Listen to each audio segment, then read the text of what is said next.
12 ዓመት ቤተ መቅደስ ኖረች ከመላእክት ጋር እየተጫወተች ክፎችን አጋንንትን ድል እያደረገች መጻሕፍትን ሁሉ ድንግል እየመረመረች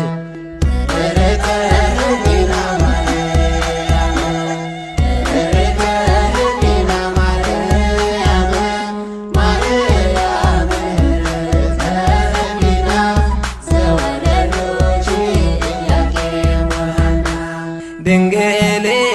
በድንግልና አምላክን ጸንሳለችና ድንግል በድንግልና አምላክን ወልዳለችና